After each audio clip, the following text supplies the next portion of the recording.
கர்த்தருடைய பரிசுத்த நாமத்திற்கு ஸ்தோத்திரம். நம்ம சங்கீதம் 78வது அதிகாரம் 56வது வசனத்திலிருந்து தியானிக்க இருக்கிறோம். சங்கீதம் 78:56 ஜெபத்தோடு இந்த செய்திக்குள்ளே கடந்துள்ளோம். நன்றி பாலி நன்றி பாலி நல்லவரே உமக்குத்தான் அதிகாலை ஆனந்தமே என பாவம் திருப்பாதமே அதிகாலை ஆனந்தமே என பாவம் திருப்பாதமே நேற்றைய துயரமெல்லாம் என்று மறைந்ததையா நேற்றைய துயரமெல்லாம் என்று மறைந்ததையா நிம்மதி பிறந்ததையா அது நிரந்தரமானதையா நிம்மதி பிறந்ததையா அது நிரந்தரமானதையா கோடி கோடி நன்றி டாடி கோடி கோடி நன்றி டாடி கோடி கோடி நன்றி டாடி இரவெல்லாம் காத்தீர் எனும் ஒரு நாள் தாந்தீர் இரவெல்லாம் காத்தீர் எனும் ஒரு நாள் தாந்தீர் மறவாதய நேசரே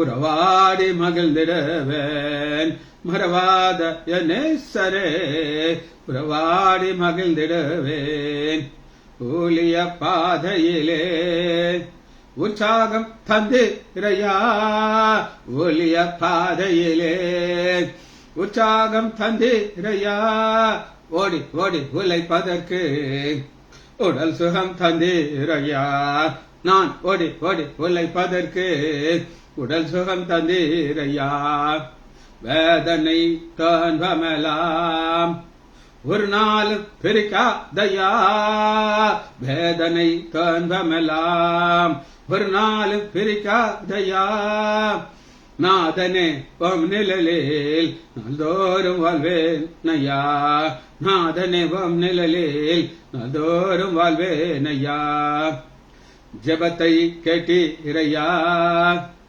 ஜெயத்தை தந்தீரையா ஜெபத்தை கேட்டீரையா ஜெயத்தை தந்தீரையா அதிசயமானவரே ஆறுதல் நாயகனே அதிசயமானவரே ஆறுதல் நாயகனே என்னாவில் போலதலாம் வாந்தான் புகழ்தானே என்னாவில் போலதலாம் வாந்தான் புகழ்தானே நான் பேசி மகிழ்வதெல்லாம் உந்தான் பெருமைதானே நான் பேசி மகிழ்வதெல்லாம் உந்தான் பெருமைதானே புதிய நாள் தந்தீரையா புது கிருபை தந்தீரையா புதிய நாள் தந்தீரையா புது கிருபை தந்தீரையா அதிசயமானவரே ஆறுதல் நாயகனே அதிசயமானவரே ஆறுதல் நாயகனே இயேசுவின் நாமத்தினாலே சிவங்கள் பிதாவே ஆமென். ஆரோக்கியராஜ் பிரதர் பிரைஸ்லா நீங்க எடுத்துக்கலாமா? சங்கீதம் 78வது அதிகாரம் எடுத்துக்கொள்ளும் 56வது வசனம். சங்கீதம் 78:56 ஆனாலும் ஆனாலும் ஒரு இணைப்பு கனெக்டிங் வரும் உங்களுக்கு 78வது அதிகாரத்தை பொறுத்து நான் உங்களுக்கு ஆரம்பத்திலே என்ன சொல்லிக் கொடுத்தேன் அப்படின்னு கேட்டீங்கன்னா இது ஒரு எக்ஸ்ரே நினைச்சிருங்கம்மா. ஒரு மனிதர் கையில் அடிபட்டு வர்றாரு, இடுப்புல வராமா உடைச்சிட்டு வருது, நிற்க முடியாது. அது சொல்லும் சார் எனக்கு ஒண்ணுமே இல்லை சார் நடக்க முடியாது. எக்ஸ்ரே எடுத்து பார்த்தா எனக்கு உடஞ்சி தெரியும். அப்படி இது ஆவிக்குரிய எக்ஸ்ரே. இஸ்ரேல் மக்கள் ஆண்டவர் அவர்ல ஒரு மனிதன் ஆதாம் இருந்து கொண்டது போல அப்ரஹாம்ங்கிற ஒரு மனிதன் வந்து கொண்டு வந்தார். ஒரு பெரிய தேசமாக உருவாக்கி அவர்களுக்கு சில கட்டளைகளை கொடுத்தார். நீ அந்த கட்டளைகளை கரெக்டா பின்பற்றணும் அப்படின்னாரு. இதை நம்ம கொஞ்சம் ஒரு பேக்ரவுண்டா உங்களுக்கு எடுத்துக்கிறோம். உபாகமம் 7வது அதிகாரம்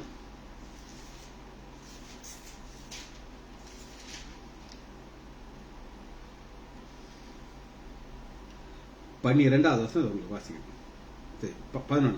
ஆகையால் இங்கே ஒரு ஆகையால் இருக்கு, நீ செய்யும்படி. ஆண்டவர் நீ செய்யணுங்கிறார். எதை செய்யணும் அப்படின்னு நீங்க கேட்டீங்கன்னா, நான் இன்று உனக்கு கட்டளையிடுகிற கற்பனைகளையும் கட்டளைகளையும் நியாயங்களையும் கை கொள்ளுவாயாக. கை கொள்றதுங்கிற ஒரு கான்செப்ட். சொல்றது லேசு, ஃபாலோ பண்றது ரொம்ப கஷ்டம். ஆனா செய்யணும். ஏன் செய்யணும் அப்படின்னு நீங்க கேட்டீங்கன்னா, நீ அப்படி செய்யும் பொழுது 13 உன்மேல் அன்பு வைத்து. முந்தின வசனம் பாருங்க, 12 உன் பிதாக்களுக்கு ஆணையிட்டு கொடுத்த உடன்படிக்கையும் கிருபையும் உனக்கு காத்து. இதெல்லாமே பரலோக தேவன் அவர் செய்வார். நல்லா கேட்டுக்கோங்க. நம்ம செய்ய வேண்டியது ஒண்ணு இருக்கு, அவர் செய்ய வேண்டியது ஒண்ணு இருக்கு. படிக்க வேண்டியது உங்க வேலை, பரிசு எழுத வேண்டியது உங்க வேலை, மார்க் போடுறது வாத்தியார். மாற்ற முடியுமா?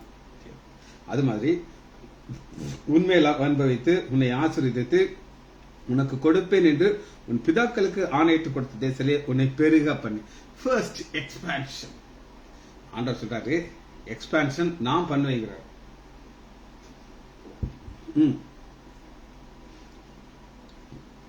உன் கற்பத்தின் கனி, உன் நிலத்தின் கனிகளாகிய உன் தானியத்தையும் உன் திராட்சை ரசத்தையும் எண்ணெயையும் உன் மாடுகளின் பலனையும் உன் ஆட்டு மந்தைகளையும் ஆசீர்வதி. இது அவர் செய்யற வேலை. சரி, இந்த ரெண்டையும் இணைத்து நம்ம பார்க்க போறோம். சரி, இப்ப என்ன நடக்குது அப்படின்னு கேட்டீங்கன்னா, 56வது வசனத்தை உங்களுக்கு நான் வாசிக்கிறேன். ஏசாயா சங்கீதம் 78:56. ஆனாலும், அந்த ஆனாலும் தான் முதல் வாசி முடிச்சிட்டு உங்களுக்கு, அவர்கள் உன்னதமான தேவனை பரீட்சை பார்த்து அவருக்கு கோபம் ஊட்டி அவருடைய சாட்சிகளை கை கொள்ளாமல். நீ கை கொள்ளணும், கை கொண்டா நான் உனக்கு என்ன செய்வேன் அப்படின்னு சொல்லி. இது என்ன அப்படின்னு கேட்டீங்கன்னா, ஆண்டவர் மோசே மூலமாக ஒரு தீர்க்க தரிசனமாக பேசுகிறார். என்ன பேசுகிறார் அப்படின்னு கேட்டீங்கன்னா, உபாகமம் 31வது அதிகாரம், உபாகமம் 31:14. கர்த்தர் மோசையை நோக்கி, நீ உன் பிதாக்களோடு படுத்துக்கொள்ள போகிறாய்.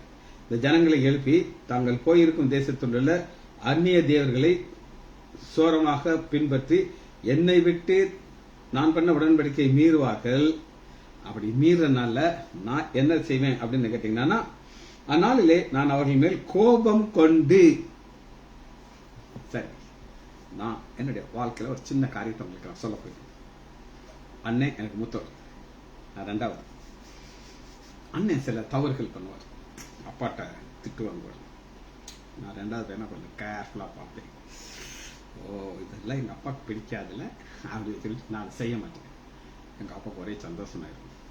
குறிப்பா ஃப்ரெண்ட்ஸோட சேர்றதா எங்க அப்பாவுக்கு பிடிக்காது. அந்த அண்ணனுக்கு நிறைய ஃப்ரெண்ட்ஸ் இருப்பாங்க. டாக்டர் ஆயிட்டு ரவுண்ட்ஸ் போயிட்டே இருக்கிறார். ரொம்ப நல்லா சீரியஸா பேசிட்டு பார்க்குறேன். திடீர்னு ஒரு ரூம் வந்தோடனே அவங்க ஃப்ரெண்ட்ஸ் ஒரு 4 பேர் வந்தோடனே அப்படி போயிட்டாரு. எங்க அப்பா என்கிட்ட கூப்பிட்டு என்னட்ட அண்ணனை திட்டுறேன். பாரு, நல்லா வேலை பார்க்கறாங்க. ஃப்ரெண்ட்ஸை பார்த்தா என்னதான் இளவிருமா அவனுக்கு. இந்த தொழிலே வேண்டாம், ஓடியே போயிடுறேன். நான் ஓஹோ, நம்ம ஷூஷாரா இருக்கணும், அப்பாட்ட நல்ல பேர் வாங்கினா தொழில கான்சன்ட்ரேட் பண்ணணும், ஃப்ரெண்ட்ஸோட சேரக்கூடாது. இப்படின்னா 2வது நம்பரா இருந்தனால நான் சில காரியங்கள் நான் கத்துக்கிட்டேன். எங்க அப்பாவுக்கு கோபமே வராது என் மேல. ஆனா இந்த மக்கள் என்ன செய்றாங்க அப்படின்னு கேட்டீங்கன்னா, 17 வசனம், அந்நாளிலே என்னாளிலே கோபம் வந்த உடனே என்ன செய்வேன் அப்படின்னு கேட்டார்னா, நான் அவர்கள் மேல் கோபம் கொண்டு அவர்களை கைவிட்டு என் முகத்தை அவர்களுக்கு மறைப்பேன். ஆதலால் அவர்கள் பட்சிக்கப்படும்படிக்கு அநேக தீங்குகளும் இக்கட்டுகளும் அவர்களை தொடரும். அந்நாளிலே அவர்கள் என்னை அந்நாளிலே அவர்கள் எங்கள் தேவன் எங்கள் நடுவிலே இராததினாலே அல்லவா இந்த தீங்கை தொடரும். இது அங்க பழிய அங்க மேல போட்டோம். செய்யறது சேட்டை. இந்த சேட்டையை பண்ணிக்கிட்டு இந்த தீங்கு எங்களுக்கு வந்தது காரணம் எங்கள் தேவனங்கள் இல்ல அப்படின்ட்டாங்க. இதை நீங்க புரிஞ்சு கொண்டாதான் நம்ம சொல்ற வசனங்கள் புரியும். சரி, இப்ப நம்ம வசனத்துக்குள்ள வரோமா? சங்கீதம் 78வது அதிகாரம். ஆனாலும் அவர்கள் உன்னதமான தேவனை பரீட்சை பார்த்து அவருக்கு கோபம் ஊட்டி அவருடைய சாட்சிகளை கை கொள்ளாமல் போனது நிமித்தம் அப்படி போனது நிமித்தம் என்ன நடந்ததுன்னா, ஒரு சின்ன ஒரு ஸ்டடி நான் உங்களுக்கு காட்டணும். என்னென்ன பார்ப்போமா? எடுத்துக்கலாமா? நியாயாதிபதிகள் எடுத்துக்கணும். நியாயாதிபதிகள்ல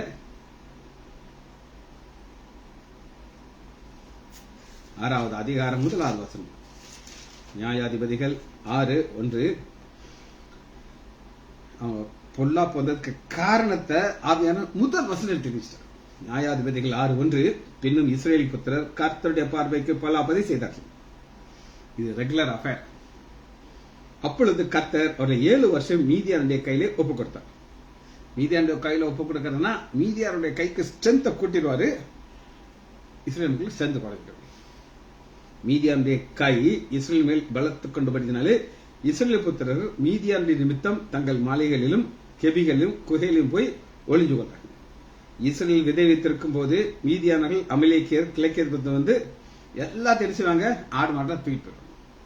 ஒரு காலத்துல எப்படி இருந்துச்சுன்னு கேட்டீங்கன்னா, இந்த ஒரு காலங்கிறது ஒரு ஒரு ஒரு வித்தியாசமான ஒரு வார்த்தை. எங்க காலத்துல அந்த காலத்துல அப்படி மக்கள் டயலாக் விடுவாங்க. ஆனா இவங்க எப்படி இருந்தாங்க அப்படின்னு கேட்டீங்கன்னா, ஆண்டவர் முதவே சொல்லிட்டாரு. என்ன சொன்னார் அப்படின்னு நீங்க கேட்டீங்கன்னா, லேவியராகம் எடுத்துக்கொள்ளுங்க.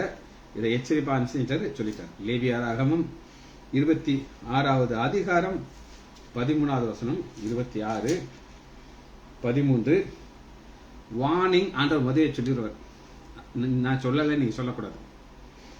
நான் உங்களுக்கு செய்வது என்னவென்றால், உங்கள் கண் பூத்து போயிருக்க இருதயத்தையும் துயரப்படுவதற்கும் திகிலையும் ஈலை காய்ச்சலையும் உங்களுக்கு வரப்பொழுவேன். நான் அண்டர்லைன் பண்ணி வச்சிருக்கேன் அடுத்த வசனத்தை. நீங்கள் விதைக்கும் விதை விருதவாயிருக்கும், உங்கள் சத்துருக்கள் அதன் பாலனை திம்பார்கள். சொல்லிட்டாரா? இதுதான் நடக்கும்னு சொல்லிட்டாரு. ஆனா நடந்துச்சு. ஒரு காலத்துல என்னாகமும் 31வது அதிகாரம் எடுத்துக்கோங்க, 31:9. இது வேற மாதிரி நடக்குது. ஒரு காலத்துல இஸ்ரேல் மக்கள் பயங்கர பவரோட இருந்தாங்க. அவங்க என்ன பண்ணாங்க அப்படின்னு நீங்க கேட்டீங்கன்னா, அன்றும் இஸ்ரேல் புத்திரர் மீதியானியரை சிறியரும் சிறைப்பிடித்து, யாரு கை பெருசா இருக்கு? இஸ்ரேல் மக்களுடைய கை பாராச்சு. அவங்க இஸ்ரேல் புத்திரர் மீதியானியரை சிறைகளை சிறைப்பிடித்து அதை மிருகங்களையும் ஆடு மாடு எல்லாத்தையும் கொள்ளையிட்டார்கள். அவள் குடியிருந்தவர்களை அக்னியால் கொளுத்துகிறார்கள். இவ்வளவு பவரா இருந்துச்சு. காரணம், அன்னைக்கு ஆண்டவர் கூட இருந்தாங்க, ஆண்டவர்களை வழி நடத்தினார். ஆனா இவங்க சேட்டை செஞ்ச உடனே அதே இஸ்ரேல் மக்களை அதே மீதியாருடைய கையில் கொடுத்தாங்க. இதுதான் ஆண்டவருடைய ஒரு வல்லமை. ஆண்டவர் வந்து என்ன சொல்லுகிறார் அப்படின்னு கேட்டீங்கன்னா, ஆவியானவர் ஒரு விசேஷமான ஒரு காரியத்தை எழுதுகிறார், ஒரு ஸ்பெஷலா ஒன்று எழுதுகிறார். என்ன எழுதுகிறார் அப்படின்னு கேட்டீங்கன்னா, 2 ராஜாக்கள் 17வது அதிகாரத்துக்குள்ள வருமா ஒரு ஸ்பெஷலா ஒன்று காட்டுறாரு. 2 ராஜாக்கள் 17:7. எகிப்தின் ராஜாவாகிய பார்வோனுடைய கையின் கீழ் இருந்த தங்கள் எகிப்து தேசத்திலே வரப்பண்ணி தங்கள் தேவனாய கர்த்தருக்கு விரோதமாக இஸ்ரவேல் பாவம் செய்து அந்நிய தேவர்களுக்கு பயந்து நடந்து. அந்நிய தேவர்களுக்கு பயப்படணுமா பயப்படக்கூடாதா? பயப்படக்கூடாதுன்னு சொல்லி ஆண்டவர் தெளிவா சொல்லிட்டார். காட்டுட்டா உங்களுக்கு. உபாகமம் 7வது அதிகாரம் 18வது வசனத்துல ஆண்டவர் எவ்வளவு தெளிவா சொல்றாரு அப்படின்னு கேட்டீங்கன்னா, உன் தேவனாகிய கர்த்தர் பார்வோனுக்கும் எகிப்து யாரு செய்தத உன் கண் கண்ட 19வது வசனத்தை வாசிக்கிறேன்.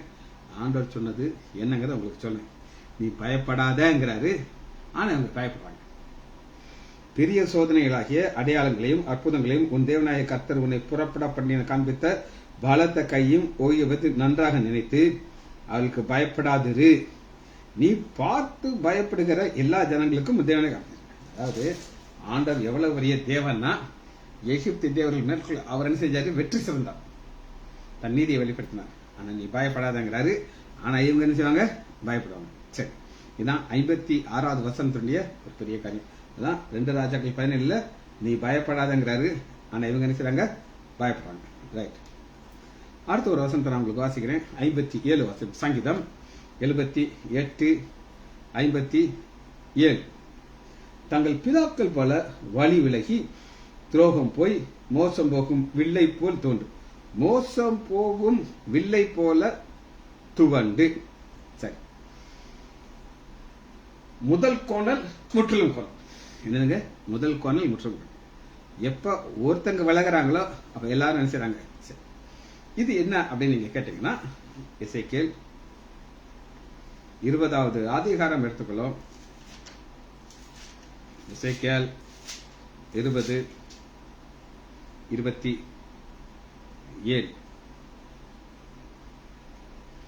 ஆகையால் மனுபுத்திரரே, நீ இஸ்ரவேல் வம்சத்தோடு பேசி அவர்கள் உரைக்கிறது என்னென்றால், உங்கள் பிதாக்கள் இன்னும் எனக்கு விரோதமாக துரோகம் பண்ணி எங்களை தூஷித்தார்கள். இதாங்க மிக மிக மிக மிக கஷ்டமானவர் தூஷிக்கிறது. அதாவது நான் எப்பவுமே என்கிட்ட ஒரு பேசின்னு வந்தாங்கன்னா நான் கேட்பேன், உனக்கு வலி குறைஞ்சிருக்கா கூடியிருக்கா அப்படியே இருக்கா கேட்பேன். குறைஞ்சிருக்கு சார் அப்படின்னா. நான் பேசினேன் என்கிட்ட வந்த உடனே அவங்க கம்ப்ளைண்ட் எல்லாம் மேலே எழுதி வச்சிருக்கேன். கால் எரிச்சல் 6 மாதம், முதுகு வலி 1 வருஷம் வரிசையாக எழுதி வச்சிருக்கேன். எழுதி வச்சுட்டு ரிவ்யூ வரும்போது நான் கேட்பேன், அப்போ குறைஞ்சிருக்கு அப்படிங்கும்போது அவனால் என்னை திட்ட முடியாது. புரியுது அவங்களுக்கு? ஒரு நடந்த சம்பவத்தை எனக்கு சொல்கிறேன். ஒரு பேஷண்ட் என்ன வந்தாங்க, வந்துட்டு இந்த ஆள் சொல்கிறாரு, சார் நீங்கள்லாம் என்ன சார் வைத்தியம் பார்க்குறீங்க, உங்கள் அப்பா எனக்கு ஒரு ஊசி போட்டார், அன்றைக்கி ஒரே நாள் சரியாக போச்சு, நீங்கள் என்னமோ எலும்புக்கு படித்து குறையவில்லை சார். நான் சொன்னேன், எங்கள் அப்பா 90 இறந்துட்டார். இப்போ ஏறக்குறைய இப்போ நான் எழுதுறது ஒரு 5 வருஷம்னு வச்சுக்கோங்களேன். இப்போ ஏறக்குறைய 30 வருஷம் ஆயிடுச்சியா. இப்போ உங்கள் உடம்பு எவ்வளோ தூரத்துக்கு வயசு ஏஜிங் ஆகிருக்கும் அப்படின்னு கேட்டேன். அதெல்லாம் பேசக்கூடாது, அதெல்லாம் பேசக்கூடாதா, இதுதான் தூஷிக்கிறது. நான் ஒன்றும் சொல்ல முடியல. அதுக்கப்புறம் அதான் வந்தானே வரலையான்னு எனக்கு தெரியாது. சரி, இதான் தூஷிக்கிற காரியம். அதனால என்னை தூஷித்து 28 எசேக்கியேல் 20:28 அவர்களுக்கு கொடுப்பேன் என்று ஆணையிட்ட தேசத்திலே நான் அவர்களை பிரவேசிக்க பண்ணின பின்பு உள்ள அனுமதியாச்சு. இப்ப அவர்கள் உயர்ந்த ஒரு மேடையும் தலைத்த ஒரு விருட்சத்தையும் எங்கெல்லாம் கண்டார்களோ அங்கெல்லாம் தங்கள் பழி செலுத்தி அவ்விடத்திலெல்லாம் எனக்கு எரிச்சல் உண்டாக்கும்படி தங்கள் காணிக்கைகளை படைத்து சுகந்த வாசனையான தூபத்தை ஆண்டவருக்கு எதுக்கு பிடிக்காதோ அதை அவங்க கரெக்டா செய்யறாங்க. அதான் 57வது அதிகாரத்தில் பார்க்கிறோம். அடுத்து வில் அப்படின்னா என்ன அவங்களுக்கு காட்டப்படுது. அந்த வில் அவங்களுக்கு வசந்த வாசிறேன். ஏசாயா 79வது அதிகாரம் 51. மோசம் போக்கும் வில்லை போல் துவண்டு. இது என்ன? மோசம் போக்கும் வில். இது என்ன? அதுதான் என்ன அப்படின்னு கேட்டீங்கன்னா, ஓசியா எடுத்துக்கொள்ளும். ஒரு வசனத்திலிருந்து நம்ம விளக்கத்தை பார்க்கணும். ஓசியா பக்கம் 1054 7:16 எடுத்துக்கணும். ஓசியா 7:16.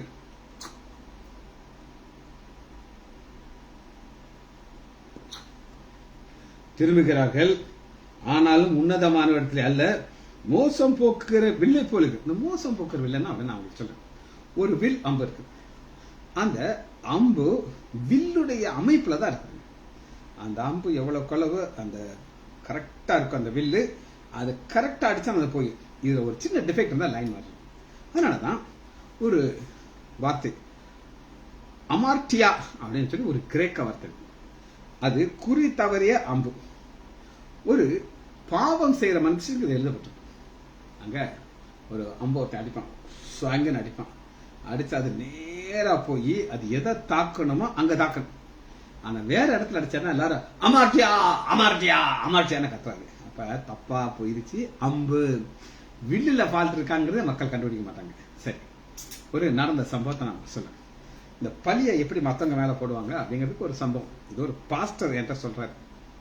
அவரு ஒரு விசுவாசிக்கு கடன் வந்தமா கேட்டு, பாஸ்டர் நீங்க எனக்கு ஒரு 2 லட்சம் தரணும், நான் உங்களுக்கு டிசம்பர்ல அந்த ரூபாயை கொடுத்துருவேன் அப்படின்ட்டு.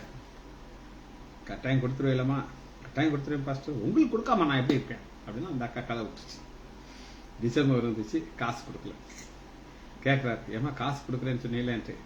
பாஸ்டர், எனக்கு ஒருத்தர் பணம் கொடுக்க வேண்டியதுக்கு பாஸ்டர். யாரு?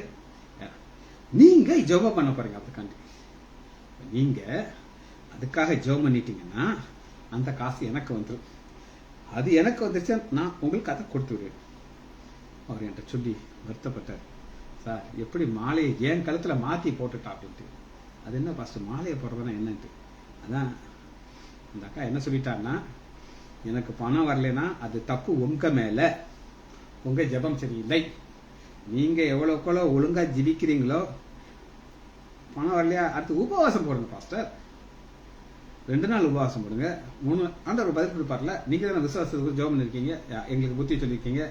அப்ப நீங்க ஜெபிக்க ஜெபிக்க ஜெபிக்க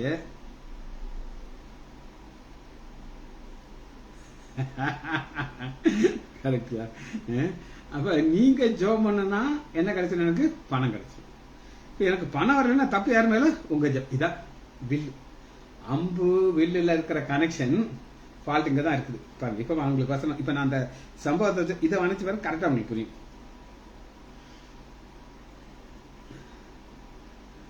திரும்புகிறார்கள், மனம் திரும்புகிறார்கள், ஆனால் உன்னதமான இடத்துல அல்ல, மோசம் போக்குற வில்லை போல இருக்கிறார்கள்.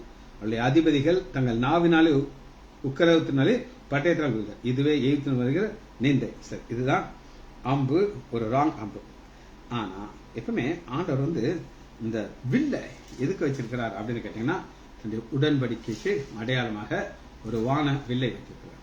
மாத்திரமல்ல, இந்த வில்லை குறித்து ஒரு பிளஸ் என்னன்ற காட்டப்படுது. 49வது அதிகாரம் நல்ல வில்லு எப்படி இருக்கும் அப்படின்னு கேட்டீங்கன்னா, ஏசாயா 49:24. ஆனாலும் அவனுடைய வில் உறுதியாய் நின்றது. ஃபால்ட் கிடையாது, எந்த பிரச்சனைங்க அந்த வில்லுல. அதை அடிச்சா நேரம் ஆண்டோட்ட தான் போய் சேரும். சரி, 57வது வசனத்தை வாசிட்டேன். 58வது வசனத்தை வாசிப்போம்.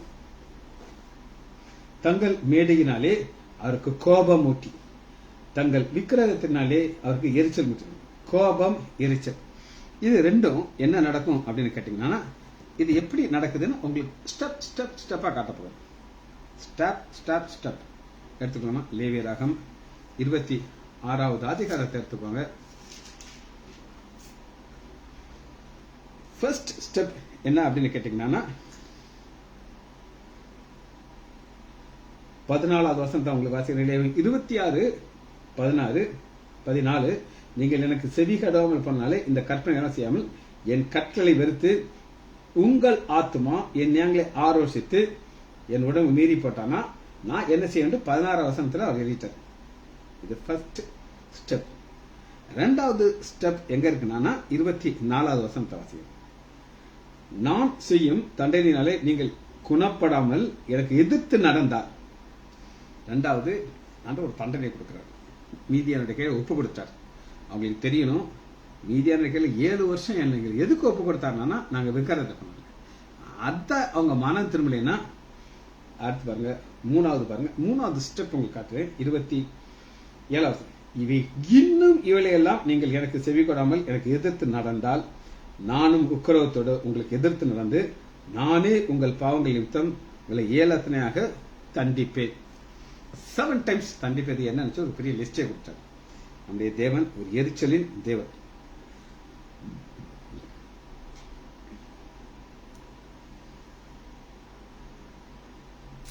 முப்பதாவது வசனத்தை நான் உங்களுக்கு வாசிக்கிறேன். லேவியராகமம் 26:30. நான் உங்கள் மேடைகளை அழித்து, இவங்க இந்த மேடையில போய் விக்கிரகத்துக்கு பலி செலுத்துறாங்க. உங்கள் விக்கிர சிலைகளை நிர்துளியாக்கி உங்கள் உடல்களை உங்கள் நரலான தேவர்களுக்கு உடல்களை ஏற்று என் ஆத்மா உங்களை ஆரோசிக்கும், இருக்கும். ஆண்டவருக்கு பாத்தீங்கன்னா உங்களுக்கு பல முறை சொல்லியிருக்கு, எத்தனையோ பாவங்கள் இருக்கு. ஆனா விக்கிரகத்தை பாவத்தை போல அவர் இருக்கிறத நான் பார்த்ததே கிடையாது. அந்த அளவு அவருக்கு கோபம். விக்கிரகத்துக்கிட்ட மட்டும் தயவு செய்து போயிடாதீங்க. அதான் கோபம், எரிச்சல். நம்முடைய தேவனுடைய தன்மை, கேரக்டர் பாப்போமா? யாத்ராகமம் 34வது அதிகாரம்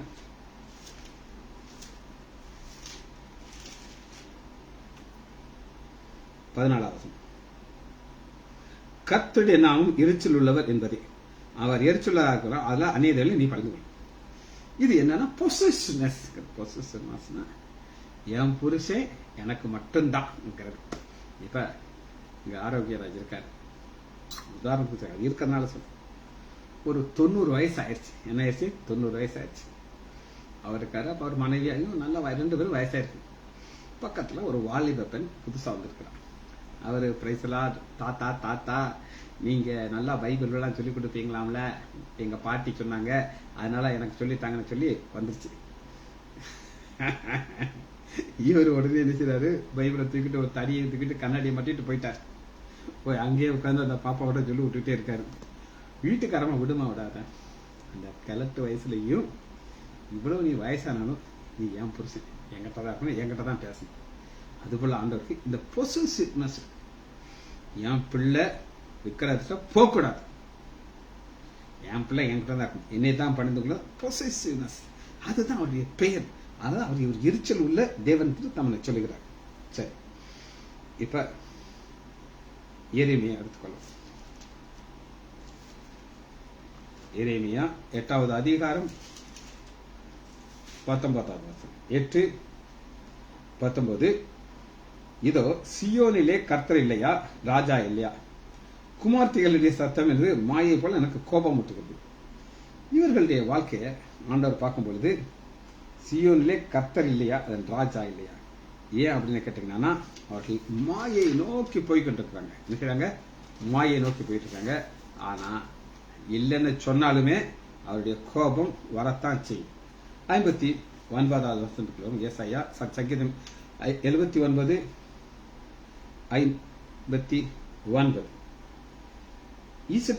தேவன் அதை கேட்டு உக்கர கோபமாகி இஸ்ரவேலை மிகவும் வெறுத்து தாம் மனுஷருக்குள் போட்ட கூடாரமாகிய சீலாவில் வாசித்ததை விட்டு விலகி.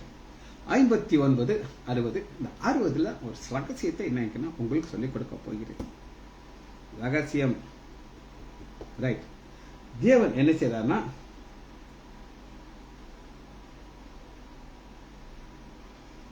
சீலாவில் போட்ட வாசஸ்தலத்தை விட்டு விலகி. இது என்ன அப்படின்னு நான் உங்களுக்கு காட்டுறேன்.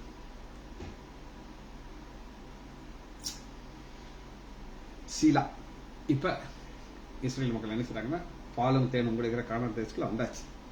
உடன்படிக்கை பற்றி தூக்கிட்டே வர்றாங்க. தூக்கிட்டே வந்து ஒரு இடம் வந்து ஸ்டாப் ஆயிடுச்சு. யோசுவா 18வது அதிகாரம் 1 வசனத்துல, இஸ்ரேல் புத்திரர் சபையெல்லாம் சீலாவிலே கூடி அங்கே ஆசாரிப்பு கூடாரத்தில் இருக்கிறார்கள். சீலாங்கிற ஊர்ல பெட்டியை வச்சாச்சு. பெட்டியை வச்சாச்சுன்னா இனி என்ன கிடையாது, இந்த ஊர்ல தான் அவங்க இருக்க போறாங்க. தேவாலயம் கட்டப்படல. இதுக்குள்ள என்ன இருக்கு அப்படின்னு நீங்க கேட்டீங்கன்னா, தேவன் அதுக்குள்ள இருக்காருன்னு சொல்லி அவங்க நம்புறாங்க. எதுக்குள்ள இருக்கிறாங்க, இஸ்ரேல் பெட்டிக்குள்ள இருக்காருன்னு சொல்லி. அதனால 1 சாமுவேல் 1வது அதிகாரம் 3வது வசனத்துல நம்ம எல்லாருக்கும் தெரியும், எல்கானா அப்படின்னு ஒருத்தர் இருக்காரு, சாமுவேலுடைய தகப்பனார். அவர் என்ன செய்வார் அப்படின்னு கேட்டீங்கன்னா, அந்த மனுஷன் சீலாவில் உள்ள சேனையிலே கர்த்தரை பணிந்து கொள்ள. அப்ப சீலாவில் இருக்கிற தேவாலயத்துல தான் கூடாரத்துல தேவ பெட்டி இருக்கு. அங்க எல்லாரும் என்ன செய்வாங்க, வணங்க போவாங்க. 4வது அதிகாரம் 12வது வசனத்துல ஒரு யுத்தம் வருது. பாப்போமா, 4வது அதிகாரம் 3 வசனம். இஸ்ரேல் திரும்பவும் பாளையத்துக்கு வந்த பொழுது இஸ்ரவேலர் மூப்பர்கள், இன்று கர்த்தர் பெலிஸ்தருக்கு முன்பாக அவர்களை நம்மை முறியடித்தான சீலோவில் இருக்கிற கர்த்தரை பற்றியே நாம் கொண்டு வரும். இவங்க என்ன நினைச்சாங்கன்னா, பெட்டிக்குள்ள ஆண்டவர் இருக்காரு, பெட்டியை கொண்டாந்தாச்சுன்னா நம்ம ஜெயிச்சலாம் நினைச்சாங்க. கொண்டாந்தாங்க, அடிச்சு விழுந்தாங்க, எல்லாம் காலியாச்சு. எத்தனை பேர் செத்தாங்க அப்படின்னு நீங்க கேட்டீங்கன்னா, 10வது வசனம். பெட்டி வந்துருச்சு, பெட்டியில ஆண்டவர் இல்ல, பெலிஸ்தர் யுத்தம் பண்ணினார்கள், இஸ்ரேல் முறிந்து தங்கள் கூடாரத்துக்கு ஓடினார்கள், மகா பெரிய சங்காரம் உண்டாயிற்று. இஸ்ரேலிலே 36,000 காலாச்சல் உண்டாங்க, அவுட். தேவனுடைய பெட்டி பெற்றுச்சு, குமார்கள் மாட்டாங்க. இதுல என்ன ஒரு ரகசியம் இருக்கு அப்படின்னு நீங்க கேட்டீங்கன்னா, இந்த பெட்டிக்குள்ள தேவன் கிடையாது. யாரு கிடையாது? எடுத்துக்கலாமா, எரேமியா. ஏன் இல்லைங்கிறதுக்கு நான் உங்களுக்கு சொல்லி தரப்போறேன். முதல்ல இல்லைங்கிறத முதல் காமிச்சு. எரேமியா 7வது அதிகாரம் 4வது வசனம். கர்த்தருடைய ஆலயம் இதுவே என்று சொல்லி பொய் வார்த்தையை சொல்லுகிறார்கள். ஆனா உள்ள அவரு இல்ல, ஆலயத்துக்குள்ள இல்ல, பெட்டிக்குள்ள இல்ல. அவர் ஏன் அவர் ஆலயத்துல இல்ல, ஏன் பெட்டிக்குள்ள இல்ல நம்ம பார்க்க போறோம். காரணம் 11வது வசனம் வாசிப்பாங்க. 7:11. என் நாமம் தரிக்கப்பட்ட இந்த ஆலயத்திலே உங்கள் பார்வைக்கு கல்லர் குகை ஆயிற்று. நான் இதை கல்லர் குகைன்னா உள்ள எல்லா தப்பு தப்பான காரியம் நடக்குது. அதனால என்ன நடக்குதுன்னு சொன்னீங்கன்னா, மத்திய 21வது அதிகாரம் 13வது வசனத்துல ஆண்டவராகிய இயேசு கிறிஸ்து தேவாலயம் வந்துச்சு. அங்க எல்லாம் வியாபாரம் நடந்துட்டு இருக்கு. மத்திய 21:13 ஒரு சவுக்கு எடுக்கிறாரு, அடிச்சு விரட்டுறார். ஏன் விரட்டுறாருனா, உள்ள யாரு கிடையாது, தேவன் கிடையாது. அதனாலதான் உள்ள இருக்கிற அத்தனை டிக்கெட் என்ன செஞ்சிட்டாரு, துரத்தி வெளியே கிளப்பி விட்டுட்டார்.